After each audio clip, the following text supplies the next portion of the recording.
Hello guys. Good morning, good afternoon, and good evening everyone. Shoutout po sa lahat na nandyan, sulit Kalingap community. At syempre, sulit kay Kalingap Edu at sa lahat ng Kalingap community. Ayan, shoutout po. At syempre, support and subscribe. Kuya Bal Santos Matubang added na Kalingap Rob. At syempre, ang mayari ng video na to, si Kalingap Edu. Yan. So guys, nagbabalik ang inyong lingkod sa pagre-reaction at syempre ang bagong upload ni Kalingap Edu na tungkol kay Arjin. So sinamahan nga ni Kalingap Edu si Arjin na bumili ng lambat na gagamitin sa paghuhuli ng isda. So nagkita sila sa diet, ayan, sa sentro.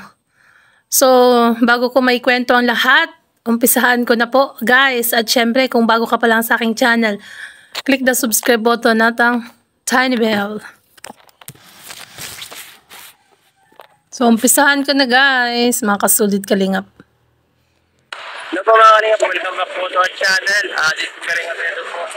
Ngayong araw po ay nandito po tayo sa bayan ng Daet. At yan, ngayong pong araw nandito si Arjin. Nasama po natin siya sa sabi niya po kasi mabili siya ng sa bangka ng lambat para sa papa niya.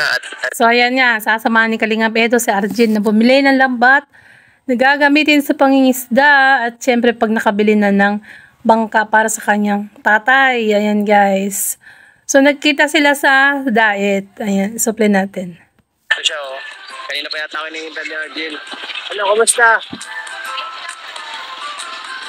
Mabili ka ng lambat. Opo, yung fix ko para kay Papa. Buti nagsabi ka sa akin para sasamahan kita ngayon. Hindi ka napagod sa biyahe. Hindi po. Hindi na kita nasundot. Masyadong malayo yung bahay mo kaya dito na Ayos kita lang po. Medyo matagal na po ako. Nasiraan ko yung jeep. Nasiraan yung jeep. So kaya medyo matagal pa daw siya na pumunta dyan sa diet kasi nasiraan pa yung sinasakyan niyang jeep kasi medyo malayo yata ang bahay nila dyan sa kila Kalingap Edu sa diet guys. Actually si Kalingap Edu ay taga diet. Malapit lang po sila sa sentro. Ayan, suple natin guys. Pero nabayin naman po. Mga 3 hours na. Yung biyahe, 3 hours. Grabe, ganun katagal. Tapo na nga. Tara, mainit. Grabe. Tara po mga Kalingap, let's go.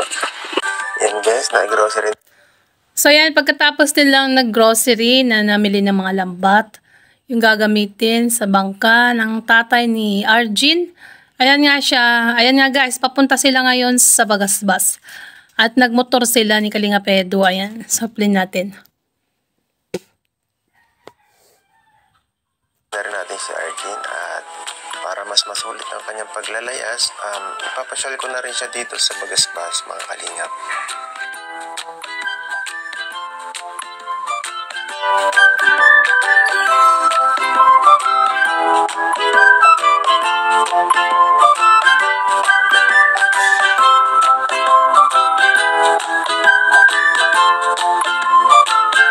So ayan nga, nasa Bagasbas na sila guys. At dyan, marami dyan alaala si Kalingap Edu. So ganun. Dyan minsan, di ba, nag-shooting sila dyan kasama Kalingap Angels. At syempre, dyan din nag-shooting dati ang Rochelle. Ayan. So, play natin guys. Yan guys, kain na muna tayo. Mag-relax muna tayo dito. So yan po mga Kalingap, si RG. Inilabas lang muna natin siya kasi para man ma-relax siya kasi palagi na lang siya nag-busy sa school, no? Oo, tama. Ayan, lagi siyang busy. Tapos syempre, naghahanap buhay na rin para sa pamilya niya, di ba? Kung makikita nyo nung unang encounter nila ni Kalingap Edu ay kumukuha siya ng kangus para ibenta. At yung pangalawa, yung pagkuha nila ng shells doon sa may tabing dagat, 'di ba guys? Suple natin. Ayan, parang nahihiya din si Arjin kasi dalawa lang sila, parang naiilang. Hindi niya kasi kasama ang kanyang kapatid, guys. Ayan, suple natin. Sa school, sa paghahanap buhay. Yan, alam niyo naman po yan mga Kalingap. At ito, bigyan natin siya ng konting time para makapagpahinga. Ano, Arjun, okay lang ba sa'yo na kahit makapag-snack lang tayo dito ka konti. Wala yung kapatid mo, di mo sinama eh. Ayan. Ang ganda ng kilay ni Arjun, makapal. Di gaya sa akin ng nipis mo. Di mo lang kumapal yung kilay ko, parang wala kalbo. Si Arjun talaga parang nilagyan, no? Ayan, supply natin. Solo. At so nga pala, Arjun, si Papa mo, kumusta? Nag-alis po siya. Ay, nag-alis. Balik po siya. Nagpa-Manila ulit. Kasi kaya man daw po yung game. Wait po. Tatapusin lang babalik mo. Patapusin niya muna yung trabaho dun sa Oo, tama kasi magde-December na meron silang bonus. Sayang naman talaga yung bonus kung ilang buwan siya nagtrabaho, di ba guys? So sa mga may bonus dyan, baka naman. So, ganun. Kami na YouTuber dito lang bonus. Yan, supply natin. Sa staff worker siya, Tatapusin yung tapos babalik din. Pupulin lang yung 13-month pay, sayang at natin. Oo nga naman, okay yun. Tapos pagkatapos niya makuha na yun, na siya, mag-resign na muna siya. Mayroon naman siyang darating na Sabi mo na din si Papa. Ha? Nagsabi mo na din si Papa na figure daw. Kasi sayang man po yung opportunity yung binigay niyo. Oo, tama. Sayang talaga ang binigay ng Kalingap. Ni Kalingap Edo na opportunity at magkakaroon na sila ng bangka, di ba guys? Panghabang buhay na yun na pangkabuhayan. Lalo-lalo na sa kanila, malapit sila sa tabing dagat. Ayan, supply natin guys. Sayang yung binigay na opportunity, saka yung bagong bangka na makukuha nyo, di ba? Malaking bagay yun. Sigurado makakatulong sa pag-aaral mo at sigurado hindi na kayo masyado mahihirapan sa paghahanap buhay at hindi na rin kayo magkapamilya. Yun ang pinakamahalaga. Tama, ayan. Kasi nga pag nandyan na ang tatay niya, magkakasama na yan, magpapamilya. Pati ang kanyang nanay, di ba guys? Kasi iba yata yung bahay ng nanay nila kasi hindi ko pa nakikita actually. Hindi pa na-encounter ni Kalingap Edo at ang na-encounter pa lang ay ang lola kung saan siya nakatira ni Arjun. Ayan, supply natin. Arjun, first time mo makapag-layas dito sa diet. First time. Kailan yung huli? Tagal na po. Tagal na. Gano'ng katagal? Mga taon na? Hindi pa na. Hindi pa na. Yung tawag sa kanila yung paggagala, maglayas-layas. Yun ang tawag sa kanila guys. Yung gagala, mamamasyal, ayan, paglalayas. Yun ang yung pagtawag sa kanila doon sa diet. Ayan. Pero yung ganitong paglabas-labas sa mga ganitong mga restaurant, wala. Hindi kayo na ganito? Hindi. So paano yan? Wala halos talaga. Halos bahay, eskwela lang talaga. Nakatrabaho. Wait lang po oras pag ganito. Hanggang oras. Magasayang din. Masayang pera, magastos na. Grabe. Yan, sabi niya, hindi na lang daw sila naggagala kasi sayang ang pera at magastos. Totoo yan, lalo pag wala kang trabaho, tapos maggagala ka pa or mamamasyal, kailangan ng pag namasyal, kailangan ng ganon. 'Di ba? Kasi pag wala kang ganon, di ka rin naman makakapamasyal. Ayan. Grabe yan po talaga ang katotohanan dahil sa mga tao kagaya nila Arjun na limited yung resources. Talagang pagtatrabaho na mas inaatupag kahit sa murang edad, no? Oo, Kalingap Edo kasi pagkagaya namin na wala naman kaming panggala-gala, dito na lang kami sa bahay, manood ng TV o ano pa man, maglinis o ano pang gagawin, maglaba, ganun. Ganun na lang gagawin namin kaysa gagala kami, wala din naman kaming bala or kwarta. Ayan. Ayan, supply natin. Yung panggagala mo, ibili mo na lang ng bigas kasi nga mahal ang bigas. Kaya diyan kahinangaan ng mga mga viewers natin na na talagang kitang-kita nila talaga yung sipag mo, yung kapatid mo rin, siyempre, na yung pagka nakikita ko kayo minsan nagtatrabaho magano sa dagat, kumukuha ng mga kung ano doon, ng mga seashells, saka yung dahon na tinitinda nyo. Medyo naiiya si Arjen nung pag kumakain. Tapos tumitingin siya sa paligid. Siguro may mga ibang tao din dyan na nakain siguro. Kaya natingin siya sa paligid, guys. Susunod na natin, pag kailan ba? Baka next week, pwede natin tingnan yung yung bangka nyo. Marunong ka ba nun o si lolo mo? Kahit patingnan si lolo mo, tapos magkano, sabi sa akin kung magkano yung sakto sa budget natin, syempre, mga 30 ang budget natin Sakto naman na siguro yun, kahit sabi ni Papa mo, mga 30 plus Oo, kasi yung motor pa pala nung nagagamitin sa bangka. Mga 30 plus nga yun. Ayan. Supply natin, guys. Kasama yung makina. Sige, nakasama yung makina mo, Fred. Para susunod, pag uwi ni Papa mo, magamit natin. Pag masama ako. So sabi ni Kalinga Pedro, pag mayroon ng bangka ang kanyang tatay ni Arjen, ay sasama siya sa pangingisda. Ayan, narinig nyo, guys. Pag may bangka na ang tatay niya ni Arjen, sasama si Kalinga Pedro sa pangisda. Gaya nung nakaraan na reaction natin, di ba sabi ni Kalinga Pedro, gusto niyang sumama na mangisda. Ayan, di ba? Para ma-experience niya yung pangingisda sa laot. At mga gabi yan, di ba? Madaling araw. Ayan, supply natin, guys. Okay lang, isang beses. Kahit isang beses sa gabi. Pwede man po yung umaga. Yung po, umaga na yun. Yung lambat kong binili ko, umaga na po yun ay panghuli na.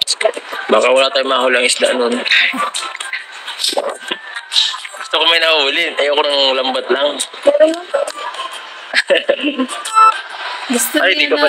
Gusto ni Kalinga Pedro sa gabi siya sasama. Kasi actually pag gabi talaga, mas maraming huli, kaysa sa umaga kasi nakikita na yung yung mga tao pagka umaga. Yan, sa paggabi kasi gumagala yung mga fish. Ayan, supply natin. Dan, sawa ka na sa ganito. Pero mas maganda lang po yung dito pagka. Diba? Po kasi puro pagbabato. Puro bato, Sabagay. Dito kasi sa Bagasbas, mas maganda nito, Sandy Beach. Oo, mas maganda dyan sa Bagasbas kaysa dun kila Arjen kasi nga maraming bato doon kila Arjen. Yun nga gaya na sabi ni Arjen na maraming bato doon sa kanila dyan sa Bagasbas. Parang white sands. Yung pino na buhangin. Ayan, supply natin, guys. May mga sa gilid, may mga pagkain, kainan pala. Yan ang nakakarelax. Lalo na paggabi, maganda dito. Yun ang wala sa lugar ninyo. Saka dito, hindi masyado nakakatakot. Hindi kagaya sa inyo na sobrang lapit sa dagat talaga. Baka kayo, Oo, maraming kainan dyan sa Bagasbas at dyan nga nagtatambay sila Kalingap Edu. Pag gustong mag-relax kasama mga Kalingap Angels, ayan. Ayan, pasensya na guys, nagbaburp ako. Nakatapos ko kumain ng agahan.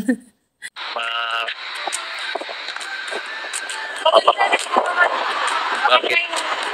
Maganda yung view. Pero, maganda talaga dito. Dayuhin din pa talaga ng mga Madami pong tao.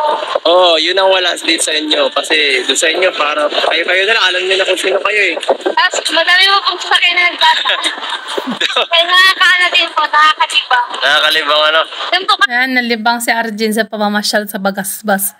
Kasi kakaiba naman dun sa kanila mga bato-bato, dyan sa Bagasbas, ayan nga, yung may sementado tapos buhangin na hindi ganong malalaki. Kumbaga pino, ayan, tapos marami pang tao na mamasyal. Ayan, supply natin guys. sa amin, Parang ano? Parang nakakasawa mo natin kasi. Sa bagay, parang ibang ano na to, ibang lugar na, ibang experience na itong pinuntahan na dito. Doon nakakatawa. Pero yung bahay nyo parang nandun sa kabila niyan eh. Yung bahay po nila, Arjin, sa kabila po niyan siguro. Kasi ito, kita na to eh. Itong isla na to, kita to sa kanila. Doon, yung tinuturo ni Kalingap Edo, doon ang banda nila Arjin. So, medyo malayo, guys, no? Pagka talagang nakikita mo dyan, akala mo malapit, pero pag pinuntahan mo yan, malayo. Ayan, supply natin, guys. Kalingap. Nasa kabila lang ako. Sa kabila lang, no? Parang nasa bahay lang. Oo, tama. Pakiramdam mo na, ano ka lang ulit. Kita mo rin naman yan. Kasi pag likod namin po sa bahay, ganito na makikita. Oo, at ano, Pero mas maganda po dito. maganda ano. Mas maganda daw sa Bagasbas, sabi ni Arjin. So, always ka pumunta dyan sa Bagasbas, Arjin. Ayan, sabi ka nun. Kasi malayo kasi sa kanila, 3 hours daw. Ayan, sabi niya nun, ni Kalingap Edo.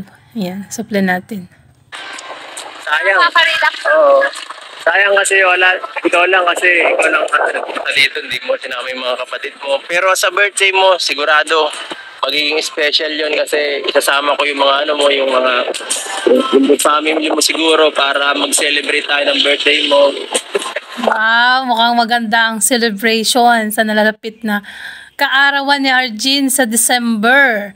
So, abangan natin yan, guys. Siyempre, mga 1 buwan pa naman pong aantayin.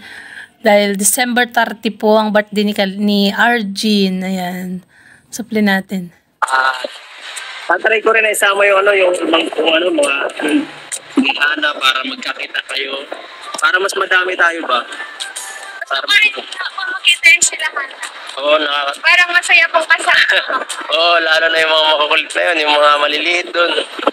Sigurado magiging enjoy yung ano natin, ang birthday mo pala. Marami nang may mga nagpaabot na sa yung para sa birthday mo eh. At kahit hindi man natin yung granding birthday, pipilitin natin na maibigay sa yung tamang celebration. Tama, ayan, marami na daw nagpabot para sa upcoming birthday ni Arjin, guys. Siyempre, abangan namin yan, Kalingap Edo, kung gaano pa kayong grande or simple lang ba na ang birthday ng isang debutante. Ayan, supply natin, guys. Para ma-feel mo naman yung yung birthday mo ay masaya. Kasi lagi sabi mo sa akin, sa mga viewers, ang birthday mo laging sineselebrate na lang sa bagong taon, di ba? At nakakalungkot naman yung nung narinig ko na ganun pala ang nangyayari. At maraming na-unpick. Kasi napaka-bait mo kasi mo pa para iniisip mo pa yung mo talaga yung kalagayan ninyo. Actually kasi ang birthday ni Arjin, guys, December 30, 2 days before the celebration ng New Year. So para siguro makatipid sila, yun nga, ayon niya kay Kalingap Edo, ay sineselebrate na lang sa January or 31 pagka naghahanda sila ng pang New Year. At simpleng handaan lang, kunwari fish lang yung inihaw na isda or karne, yun lang ang handa niya, guys. So simpleng buhay. Ayan, supply natin. Pamilya, gusto mo pang mas makatipid ka kaysa mo yung sariling nararamdaman mo, ibang klase ng bata ka. Alis na po yun sa akin, basta po makita ko lang sila papa po na masaya. Bihira yung ganyang bata. Napakabuti. Kasi po yung kaarawan po, lumilipas malaki po yan kahit wala ka lang po handa. Oo, napaka tama yung sagot niya. Tama. Sana nag-enjoy ka dito sa munting paglabas natin. Sobra po. Sobra. nag-enjoy. Oo. Sa pinsan ka na lang ninyo mauwi ngayon. O sige. Wala man natin po kasi sasakyan. Oo. Ayan, so hindi mo na daw siya uwi sa kanila dahil wala nang sasakyan pagka mga ganyang hapon. So sa pinsan na lang daw niya siya uuwi ngayon, guys. Ayun din kay Arjin. Ayan, supply natin. Ayan, para mas safe. Kasi pagka hindi ko na rin kaya eh. Baka paabutin na po ng gabi ay hindi po ako siya rin Oo, tama. Ano nyo, sa school nyo, kumusta naman? Ayos lang. Ayos lang po. Ano nung ano, sa school mo ba may mga nakakakilala na sa'yo doon na ano? Na halimbawa, ay ganyan na, ano ka pala, nakikita kita sa YouTube, ganyan. Meron? Sabi nga po nila, wag daw po ako magbabago. Papakabait daw po lahat. Yan, tama yan. Huwag magbago. Ayan. Tama yan. At ipangako mo yan, Arjen, kasi actually may nangako na rin na ganyan na hindi daw sila magbabago pero ano nangyari. 'Di ba? Ayan. So ang pangako sana ay matupad. Ayan, tama? Ayan. Huwag magbago, syempre, para tuloy-tuloy ang tulong na matatanggap mo mula sa kalingap. Ayan. 'Di ba? Huwag bibiguin or huwag yung tiwala nila ba? Huwag nyong anuhin ang tiwala ng kalingap. Or ni Kalingap Edo, yung tiwala kapag nawala ang tiwala, yan, yun ang masama. Ayan, di ba? Ang tiwala, ang number 1 dyan. Ayan. So, ang pangako na huwag magbago ay sana ay matupad mo. Ayan, sufli natin. Sabi nila, uy, ano ka na ba? Sikat, ganyan. Sabi, Sino nagsasabi ng mga... mga kaklase ko po, tapos po yung teacher namin. Ang galing. Napapanood daw po yun da. Napapanood nila. Natutuwa naman sila sa mga napapanood na parang proud sila din sa iyo na ganyan ka pala. Hindi nila alam rin yung kalagayan. Sabi daw po nila ay nga po sila makapaniwala na ganun daw po pala yung ginagawa ko para lang daw po makapag-aral. Galing ano. So, pag nasa school siya, hindi niya sinasabi na naghahanap buhay siya para sa kanila at para makapasok at magkaroon ng ayan nga, 'di ba, makapag-aral, magkaroon ng diploma para pagdating ng araw ay makapagtrabaho. At syempre hindi niya 'yung sasabihin talaga sa kaklase niya. At ngayon niya nalaman na ng teacher niya, ng mga kaklase niya, ayan. Sinabihan siya na sana ay huwag siyang magbago, ayan. So, play natin, guys. Deserve man talaga ni Arjen ang tulong na nare-receive niya. At yan, salamat po yun dahil po yun sa inyo mga kalingap sa channel natin. Ang naging instrumento para matulungan siya. At huwag magalala, tuloy-tuloy lang naman tayo. Hindi naman tayo titigil hanggang sa Tama, huwag titigil. Go for the goal. Ayan, di ba, Kalingap Edo? At syempre guys, ayan, tuloy-tuloy lang daw. So sana nga ay hindi magbabago si Arjen. Para ang tiwala ng Kalingap ay hindi magbago din. Ayan, di ba guys? So play natin. Hanggang kung saan ang ating kayang itulong sa iyo. So ayan po, chill muna kami dito. Dito talaga guys, pagka kami dito, karaniwan kami nila Joy, David. Sino pa ba? Sila Dara, yan. Karaniwan po, dito kami tumatambay, ganyan. At nag-relax. So karaniwan daw, dyan sila nagtatambay kasama si Joy, Dara, David.